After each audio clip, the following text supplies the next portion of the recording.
ಭವಿಷ್ಯ ಬುನಾದಿಗೆ ಶೈಕ್ಷಣಿಕವಾಗಿ ಹಲವಾರು ಸಾಧನೆಗಳನ್ನ ಮಾಡಲು ಅವರಿಗೆ ಪ್ರೋತ್ಸಾಹವನ್ನು ನೀಡಿ ಎಲ್ಲಾ ರೀತಿಯಲ್ಲೂ ಕೂಡ ಸಹಕರಿಸಿ ಎಷ್ಟೋ ಶೈಕ್ಷಣಿಕ ಸಾಧನೆಗೆ ಕಾರಣವಾಗಿರುವಂತಹ ಈ ನಮ್ಮ ಬಾಬುರಾಜೇಂದ್ರ ಪ್ರಸಾದ್ ಸ್ಮಾರಕ ಪ್ರೌಢಶಾಲೆಯ ಆವರಣದಲ್ಲಿ ಇಂದು ನಮ್ಮ ಗುರುವಂದನಾ ಕಾರ್ಯಕ್ರಮವನ್ನ ಹಮ್ಮಿಕೊಂಡಿದ್ದೇವೆ.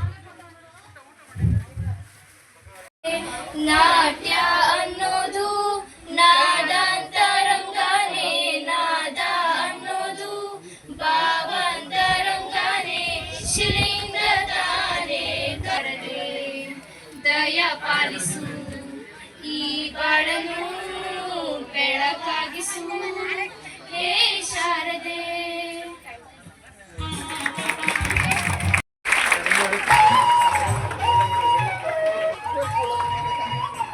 ಹಾದಿಯಲ್ಲಿ ನಡೆಸಿದ ಸಮಸ್ತ ಗುರುವರಿಯರಿಗೆ ಕಾರ್ಯಕ್ರಮಕ್ಕೆ ಸ್ವಾಗತವನ್ನು ಕೋರುತ್ತೇವೆ. ಮೊದಲಿಗೆ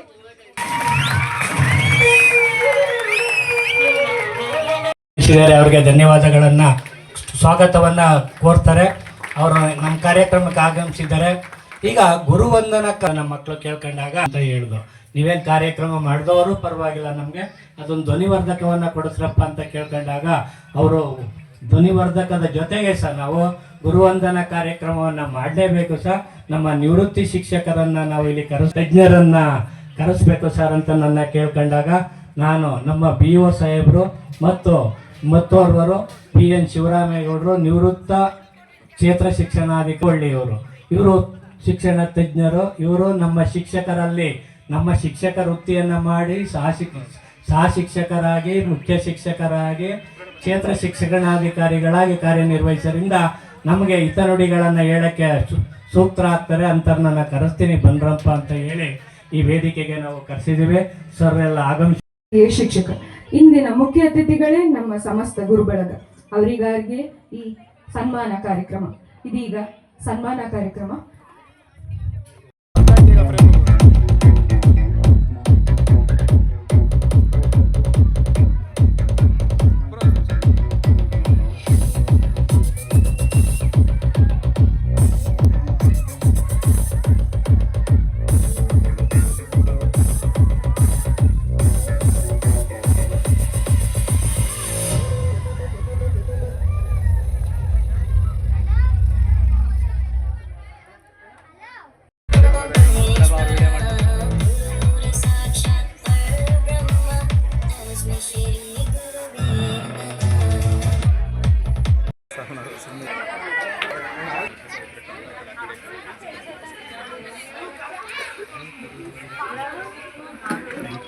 ಅರ್ಥ ಆಗ್ತಾಯಿಲ್ಲ.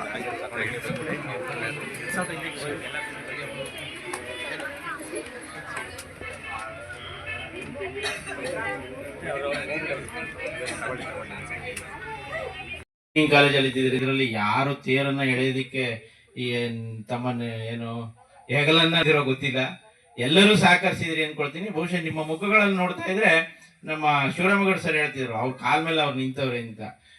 ನೀವೇನಾದ್ರು ವೃತ್ತಿ ಮಾಡ್ತಾ ಇರಿ, ಬಹುಶಃ ಇಲ್ಲಿ ಲೆಕ್ಚರರ್ಸ್ ಇರ್ಬೋದು, ಟೀಚರ್ಸ್ ಇದ್ದಾರೆ ಅಂತ ಅನ್ಕೊಳ್ತೀನಿ, ಅಥವಾ PDOಗಳಿರ್ಬೋದು, ಹೆಚ್ಚು ಆಗಿರೋದು ಬೇರೆ ಬೇರೆ ವೃತ್ತಿ, ಅಥವಾ ಇದೇ ಊರಿನಲ್ಲಿದ್ದು ನಮ್ಮ ಸರ್ ಹೇಳ್ದ ಹಾಗೆ ತಂದೆ ತಾಯಿಗೆ ಒಳ್ಳೆ ಮಕ್ಕಳು, ಮನೆಗೆ ಒಳ್ಳೆ ಮಕ್ಕಳು, ಸಮಾಜಕ್ಕೆ ಒಳ್ಳೆಯ ಬದುಕನ್ನ ಕಟ್ಕೊಡ್ತಕ್ಕಂಥವ್ರು ಮಾದರಿಯಾಗಿದ್ದೀರಿ ಅಂತ ನಾನು ಭಾವಿಸ್ತೀನಿ. ನಿಮಗೆ ಈ ಒಂದು ಕಾರ್ಯಕ್ರಮ ಆಯೋಜಿಸೋದಕ್ಕೆ ನನ್ನ ಇಲಾಖೆ ವತಿಯಿಂದ ಒಟ್ಟಾರೆ ಈ ಒಂದು ಶಿಕ್ಷಣ ಇಲಾಖೆ, ಶಿಕ್ಷಣ ಅಂತಂದಾಗ ಒಳ್ಳೆಯದನ್ನ ಹೇಳೋದು, ಸೊ ಒಳ್ಳೆ ಒಂದು ಮಾರ್ಗವನ್ನ ಹುಟ್ಟಾಕಿರೋದಕ್ಕೆ ನಿಮ್ಮನ್ನ ಅಭಿನಂದಿಸ್ತಾ, ಹಾಗೆ ನಮ್ಮ ವಿದ್ಯಾರ್ಥಿಗಳು ಚಪ್ಪಳೆ ಹೊಡಿತಾ ಇದ್ದಾರೆ. ಪ್ರದೇಶದಲ್ಲಿ ಇಂಥ ಒಂದು ಶಾಲೆನ, ಅದರಲ್ಲೂ ಪ್ರೌಢಶಾಲೆಯನ್ನ ಒಂದು ಖಾಸಗಿ ಶಾಲೆಯನ್ನ ಪ್ರಾರಂಭಿಸಿದಾರಲ್ಲ, ನಿಜವಾಗ್ಲೂ ಆ ಜೀವಗಳು ಚೆನ್ನಾಗಿರ್ಲಿ. ಯಾಕಂದ್ರೆ ನಮ್ಮ ಮುಂದೆ ಇಲ್ಲ ಅವರು. ಇದನ್ನೇ ನಾವು ಹೇಳೋದು, ಭಾರತೀಯ ಸಂಸ್ಕೃತಿನಲ್ಲಿ ಧರ್ಮ ಅಂತ ಕರಿತೀವಲ್ಲ, ಪುಣ್ಯ ಅಂತ ಹೇಳ್ತೀವಲ್ಲ, ಸೊ ಈ ಕಾನ್ಸೆಪ್ಟ್ ಅದು. ಸೊ ಆ ಜೀವಗಳು ಎಲ್ಲಿದ್ದವೋ ಗೊತ್ತಿಲ್ಲ, ಆ ಆಲೋಚನೆ ಬಂದಿದೆ. ಯಾಕಂದ್ರೆ 8/6/1970ರಿಂದ 31/5/2025 35 ವರ್ಷಗಳ ಕಾಲ ಈ ಸಂಸ್ಥೆಯಲ್ಲಿ ಶಿಕ್ಷಣ ಸೇವೆ ಸಲ್ಲಿಸಿದೆ. ತದನಂತರ ರಿಟೈರ್ ಆಗಿ 20 ವರ್ಷ ಆಯಿತು. 55 ವರ್ಷದಿಂದ ನನ್ನನ್ನು, ನನ್ನ ಕುಟುಂಬದನ್ನು ಪೋಷಿಸುತ್ತಿರುವ ಹಾಗೂ ಮುಂದೂ ಪೋಷಿಸತಕ್ಕಂಥ ಈ ಭೂಮಿಗೆ ಮೊದಲು ನನ್ನ ನಮಸ್ಕಾರ. ಬಿ ಅವರು ಬಿ ಎನ್ ಶಿವರಾಮೇಗೌಡರು ಮೈಸೂರಲ್ಲಿ ಕ್ಷೇತ್ರ ಶಿಕ್ಷಣಾಧಿಕಾರಿಗಳಾಯಿತು. ಕಾಡೆಲ್ಲ ಬೆಂದೋಗ್ಬಿಡ್ತು. ಆವಾಗ ಕಾಡೆಲ್ಲ ಬಿದ್ದೋಗಿದೆ, ಹಲವಾರು ಪ್ರಾಣಿಗಳು ಸೀದಿ ಕರ್ಕ್ಲೆದ್ದೋಗ್ಬಿಟ್ಟವೆ. ಕರ್ಕ್ಲೆದ್ದೋಗವೆ ಅಂದ್ರೆ ಹಳ್ಳಿ ಮಕ್ಕಳಿಗೆ ಗೊತ್ತಾಗುತ್ತೆ. ಅದು ಸಿಟಿ ಮಕ್ಕಳಿಗೆ ಕರ್ಕ್ಲೆದ್ದೋಗವೆ ಅಂದ್ರೆ ಕಾಡು ಮನ್ಸರುಗಳು ಹೋಗ್ತವೆ. ಹಂದಿ ಸತ್ತೋಗಿತ್ತು, ಇನ್ನೊಂದು ಪ್ರಾಣಿ ಸತ್ತೋಗಿತ್ತು, ಸೀದೋಗಿತ್ತು, ಹಿಂಗೆ ನೆಕ್ತಾನೆ. ಬಹಳ ಟೇಸ್ಟ್ ಆಗಿತ್ತು ವಿದ್ಯಾರ್ಥಿಗಳ. ಆಗ ಅದನ್ನ ನನಗ್ ಬೇಕು ಅಂತ ಬಹಳ ಅಂದ್ರೆ ಅರ್ಥ ಒಂದ್ ಕಾಲಲ್ಲಿ ನಿಂತ್ಕೊಳ್ಳೋದಲ್ಲ. ನೀವು ದುಡ್ದು ನೀವೇ ನಿಮ್ಮ ಶ್ರಮದಲ್ಲಿ ನಿಮ್ಮ ಬೆವರಿನಲ್ಲಿ ಸಂಪಾದನೆ ಮಾಡಿದ್ದ ನೀವು ಉಂಡು ನಿಮ್ಮ ಸಾಕಿ ಸಲುಹಿದಂಥವ್ರಿಗೆ ಸೇವೆ ಮಾಡೋದ್ರಿಂದ ನಿಮ್ಗೆ ಇನ್ನೂ ಶ್ರೇಯಸ್ ಜಾಸ್ತಿ ಆಗುತ್ತೆ. ಅದು ನನಗೆ ಅನುಭವ ಆಗಿದೆ. ಅದು ನನ್ನ ಚೈಲ್ಡ್ಹುಡ್ನಲ್ಲಿ ಒಂದು ಹೇಳ್ಬಿಡ್ತೀನಿ, ಬೇಜಾರು ಮಾಡ್ಕೋಬೇಡಿ. ಬೇಜಾರು ಮಾಡ್ಕೊಳಕ್ಕಲ್ಲ ಹುಡುಗರ ಚುಂಚನಕಟ್ಟೆ ಹೈಸ್ಕೂಲು ಸರ್ಕಾರಿ ಪ್ರೌಢಶಾಲೆಗೆ ಬಂದಿದೆ ದೊಡ್ಡಕೊಪ್ಲೆಯಲ್ಲಿ. ಕುಪ್ಪೆ ದೊಡ್ಡಕೊಪ್ಲು ಮುದ್ದಳ್ಳಿ ಅಂತಿದೆ, ಗೊತ್ತಿಲ್ಲ. ಕಿಲೋಮೀಟರ್ ಚಡ್ಡಿ ಹಾಕಿ 5 ವರ್ಷದ ಮುಂಚೆ ನಾವು ಅಲ್ಲೇ ಕೂತಿದ್ವಿ. ಇವಾಗ ನಿಮ್ಗೆ ಹೇಳೋಷ್ಟು ನಮ್ಗೆ ತಿಳುವಳಿಕೆ ಇದೆಯಾ ಅಂತ ಗೊತ್ತಿಲ್ಲ, ಅಥವಾ ಅರ್ಹತೆ ಇದೆಯಾ ಅಂತ ಗೊತ್ತಿಲ್ಲ. ಆದ್ರೆ ಇವಾಗ ಹೇಳಲೇಬೇಕಂತ ಕರೆದಿರೋದ್ರಿಂದ ಈ 15 ವರ್ಷದಲ್ಲಿ ನಾನ್ ತಿಳ್ಕೊಂಡಿರೋದ್ರಲ್ಲಿ ನಿಮ್ಗೆ ಶೇರ್ ಮಾಡ್ಬೇಕಂತ ಅನ್ಕೊಂಡ್ರೆ ಯಾವತ್ತು ಬೇರೆಯವ್ರಿಗೆ ಹೋಲಿಸ್ಕೋಬೇಡಿ, ಕಂಪೇರ್ ಖಂಡಿತ ಮಾಡ್ಕೋಬೇಡಿ. ಯಾಕಂದ್ರೆ ತುಂಬಾ ಈಸಿಯಾಗಿ ಹೇಳ್ಬೋದಂದ್ರೆ, ಮರ ಹತ್ತ ಕೋತಿಗೆ ನೀವು ಈಜು ಅಂದ್ರೆ ಆಗಲ್ಲ, ಈಜು ಮೀನಿಗೆ ಮರ ಹತ್ತು ಅಂದ್ರೂ ಆಗಲ್ಲ. ಅವ್ರದೇ ಆದಂತ ಸ್ಕಿಲ್ಸ್, ಅವ್ರದೇ ಆದಂತ ಟ್ಯಾಲೆಂಟ್ ಅವ್ರಿಗೆ ಖಂಡಿತ ಇರುತ್ತೆ. ಅದನ್ನ ನೀವು ತಿಳ್ಕೋಬೇಕು ನಿಮ್ ಕೈಲಿ ಏನಾಗುತ್ತೆ ಅಂತ. ಇವಾಗ ನೀವು 100 ಜನ ಇದ್ದೀರಾ, 100 ಜನ ಡಾಕ್ಟರ್ ಆಗ್ತೀರಾ? ಆಗಲ್ಲ. 100 ಜನ ಡಾಕ್ಟರ್ ಆಗ್ಬಹುದು, ಸರಿ. ಹಾಸ್ಪಿಟಲ್ ನಡ್ಸಕ್ಕಾಗತ್ತಾ? ಅಲ್ಲಿ ಎಲ್ಲರೂ ಬೇಕು ನಿಮ್ಗೆ. ನರ್ಸ್ ಬೇಕು, ಬಿಲ್ಡಿಂಗ್ ಕಟ್ಟೋದಕ್ಕೆ ಯಾರು ಬೇಕು? ಗಾರೆ ಕೆಲಸದವ್ರು ಬೇಕಲ್ವಾ? ಅದನ್ನ ಪ್ಲಾನ್ ಹಾಕಕ್ಕೆ ಇಂಜಿನಿಯರ್ ಬೇಕಲ್ವಾ? ಯಾವಾಗ್ಲೂ ಅಷ್ಟೇ ನಾನು ಇದೇ ಮಾಡ್ಬೇಕಂತ ಅನ್ಕೊಳಕ್ಕೆ ಹೋಗ್ಬೇಡಿ. ಯಾವಾಗ್ಲೂ ಒಂದ್ ಪ್ಲಾನ್ ಬಿ ಅಂತ ಇಟ್ಕೊಳ್ಳಿ ಲೈಫಲ್ಲಿ. ಇವಾಗ ನಾನು ಡಾಕ್ಟರ್ ಆಗ್ಬೇಕು ಅನ್ಕೊಂಡಿರ್ತೀರಾ, ಇವಾಗ ತುಂಬಾ ಕಾಂಪಿಟೇಷನ್ ಇದೆ, ಮುಂಚೆ ತರ ಇಲ್ಲ. ನೀವು ನೀಟ್ ಎಕ್ಸಾಮ್ ಎಷ್ಟೇ ಜನ ಬರೆದ್ರು ಅಷ್ಟು ಈಸಿಯಾಗಿ ನಿಮ್ಗೆ ಸೀಟೇ ಸಿಗಲ್ಲ.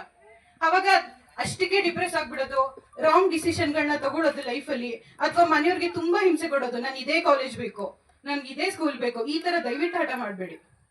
ಇವಾಗ ನನ್ಗೆ ಇದಾಗಿಲ್ಲ ಅಲ್ವಾ, ನೆಕ್ಸ್ಟ್ ನಾನು ಏನ್ ಮಾಡ್ಬೋದು? ಈಗ ನಂಗೆ CA ಮಾಡ್ಬೇಕಂತ ಇಷ್ಟ ಇತ್ತು, ಆಯ್ತಾ? ನಾ CA ಮಾಡಕ್ಕಾಗಿಲ್ಲ, ನಾ MBA ಮಾಡ್ಕೊಂಡೆ. ಹಂಗಂತ ನಂಗೆ CA ಮಾಡಕ್ಕಾಗಿಲ್ಲ ಅಂತ ನಾನು ಅಲ್ಲಿಗೆ ಕಾಲೇಜ್ ಬಿಟ್ಟು ಮನೆಗೆ ಹೋಗ್ಲೇ ಇಲ್ಲ. ಬೇರೆ ಏನ್ ಮಾಡ್ಬೋದು? ನನ್ ಕೈಲಿ ಏನಾಗುತ್ತೆ, ನಮ್ಮ ಮನೆಯವ್ರ ಕೈಲಿ ಏನಾಗುತ್ತೆ? ನಿಮ್ಗೆ ಹೇಳ್ಬೇಕಂದ್ರೆ, ಸರ್ ನಾನು ಎಜುಕೇಶನ್ ಲೋನ್ ತಗೊಂಡು ಓದಿರೋದು. ಮನೆಗೆ ತೀರಾ ಹೊರೆನೂ ಆಗ್ಬೇಡಿ. ಎಲ್ಲರ ಮನೇಲಿ ಅದೇ ತರ ನಿಮ್ಗೆ ಎಜುಕೇಶನ್ ಕೊಡ್ಸೋಷ್ಟು ಶಕ್ತಿ ಇರುತ್ತೋ ಇಲ್ವೋ ಅದು ನಿಮ್ಗಷ್ಟೇ ಗೊತ್ತು. ಹಾಗಾಗಿ ನಿಮ್ ಕೈಲಾಗಿದ್ದು, ನೀವು ಸ್ವಿಮ್ಮಿಂಗ್ ಅಲ್ಲಿ ಏನೋ ಚಾಂಪಿಯನ್ ಆಗ್ಬೋದು, ಒಲಿಂಪಿಕ್ಸ್ ಗೆಲ್ಬಹುದು.